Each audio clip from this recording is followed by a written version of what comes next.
نماز عذاب قبر سے بچنے کا ڈھال ہے۔ اور مسلمانوں، نماز رسول کی محبت حاصل کرنے کا وسیلہ ہے۔ اور کیوں نہ ہو کہ دل میں ہر ایک انسان کی حسرت ہے جہاں کی، دل میں ہر ایک انسان کی حسرت ہے جہاں کی، وہ باغ جہاں سر کو جھکانے ملے۔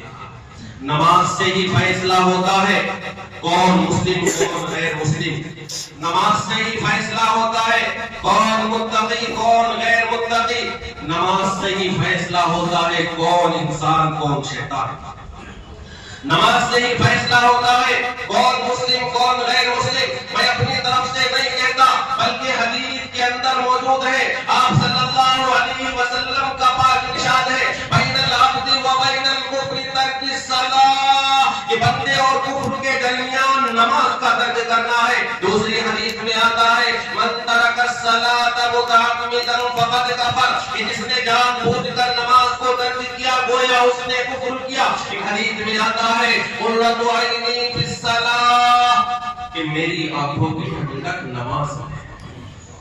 تو آج مسلمانوں، ہم اپنے ایمان کا جائزہ لے لیں، آج ہم اپنی نمازوں کا جائزہ لیں۔ اللہ پاک ہمیں 5 وقت نماز پڑھنے کی توفیق عطا فرمائے۔ اور مسلمانوں، کوئی نبی نماز کے بغیر نبی نہیں ہو سکتا، کوئی قطب نماز کے بغیر قطب نہیں ہو سکتا، کوئی صحابی نماز کے بغیر صحابی نہیں ہو سکتا، کوئی ولی بغیر نماز کے ولی نہیں ہو سکتا۔ اس لیے کہ حضور صلی اللہ علیہ وسلم نے بھی نماز ادا کی، حضرت آدم علیہ السلام نے بھی نماز ادا کی، حضرت ابراہیم علیہ السلام نے بھی نماز ادا کی، حضرت اسماعیل علیہ السلام نے بھی نماز ادا کی، حضرت شعیب علیہ السلام نے بھی نماز ادا کی، حضرت ادریس علیہ السلام نے بھی نماز ادا کی، حضرت موسیٰ علیہ السلام نے بھی نماز ادا کی، تمام انبیاء کرام علیہ السلام نے نماز ادا کی۔ مجھے بتاؤ کسی نبی نے نماز ترک کی ہو اور وہ نبی بن گیا ہو؟ کوئی ولی بغیر نماز کے ولی بن گیا ہو؟ کوئی صحابی بغیر نماز کے صحابی بن گیا ہو؟ کوئی قطب بغیر نماز کے قطب بن گیا ہو؟ کوئی ابدال بغیر نماز کے ابدال بن گیا ہو؟ آپ بتا ہی نہیں سکتے، اس لیے کہ یہ عمل محبوب عمل ہے۔ مسلمانوں، نماز سے قلوب کو نورانیت ملتی ہے، نماز سے قلوب کو نورانیت ملتی ہے، نماز سے دل کو سکون ملتا ہے۔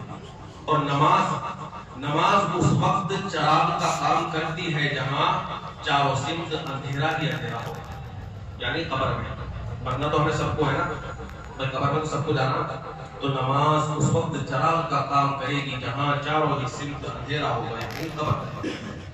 آج مسلمانوں، ہم اپنے ایمان کا جائزہ لیں، آج ہماری حالت کیا ہے؟